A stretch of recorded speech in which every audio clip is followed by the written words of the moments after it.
Нэг өглөө амар халуун цаад цэрсэн чинь майхан тонцсон байдیں۔ Тэгсэн хажууд нэг охин цаашаараа унтж байна шүү. Би ч дотроо за ямар тач охинтой тонсон байна. Аваадаа гэж өөртөө хэлээд шууд нөгөө охиныг дуудаад "Хей хөөрхөн бүсгүй минь, урчин сайхан байсан уу?" гэсэн чинь нэг залуу эргэж хараад "Юу яриад байгаа юм бэ, бро?" гэд юм да. Би ч бандсандаа шууд майханаас гараад зүхтаад харсан чинь play time дээр ирсэн байдیں۔ За тэгвэл майханд урт үстэй залуутай сэрхэн аргагүй юм байна гэж өөрийгөө зөвтгөхөд үнэнч фэнүүдтэйгээ зураг даруулахаар цаашаа явлаа. Нилээн хэдэн фэнүүдтэйгээ зураг даруулж явж ядраад алхаад явж байтлаараа нэг хөрх охин урдуур явдیں۔ Би ч дотроо за үүнээс илүү охин байхгүй. Play time дээр угаасаа хосгүй бол эвгүй гэж бодоод шууд явж чаад "Хей охин, надтай танилцахгүй бол алдц болно доо" гэд хэллээ. Тэгсэн нөгөө охин намайг дээрээс доошоо нэг гүйлгэж харснаа танилцаж болж л байна л да. Гэхдээ чамд хонох майхан байгаа юу гэж аавдیں۔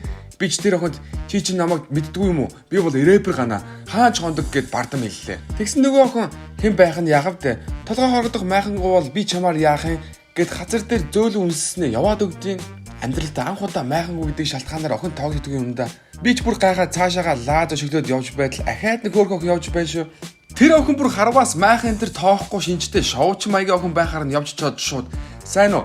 Танилцвал танилцъя. Гэхдээ би майхангүй шүү" гэд хэллээ. Нөгөө охин харин шууд намайг таниад "Рэпер гана байна штэ. Зүгээрээ надаа майхан байгаа" гэдээ. Би ч дотроо баярлаад "За шүү дээ" гэж бодоод "За тэгвэл явж бүжиглэхүү" гэж шууд сугдах гэрэд надаас "Гэхдээ чамаас асуух юм байна. Чамд мишок байгаа юу?" Би харин мишоко орхиод иржээ. Урчин амар daарлаа гэдээ. Би тэр охинд "Би байхад мишокор яадیں۔ Намайг нөмрөө дунд" гэд хэлсэн чинь гай газар доороос мишоктой залуу хүмүүс дундаас гэдэг шиг баахан мишоктой залуу гинэт гарч ирсэн ээ. "Мишоктой хүн хэрэгтэй гэсэн үү? Юу л мишок байна" гэд миний охиныг булаагаа дагуулад яваад өгдийм да. Би бүр гайгаж хоцроод гэрэт уур хүрээд шарандаа газ хид хидэн тайзан дээр гарч дуулж хаастал гэж мөнгөтэй болоод хамгийн ойрхон Marт руу явлаа. Мартад орж ирсэн чинь битүү айны хэрэгсэл байна шүү. Алийг нь авах вэ гэд гайхаад зогсож байсан чинь худалдааны зөвлөх нэрээд "Амар байна уу? Танд юугаар туслах вэ?" гэхээр харсан чинь MC алтгаан байж байдیں۔ Би гайхаад "Үгүй чи надтай play time дээр дуулаад явж байсан биз дээ" гэж асуусан чинь "Мань хараа амарч таарсан юм аа. Одоо ажиллаж байна.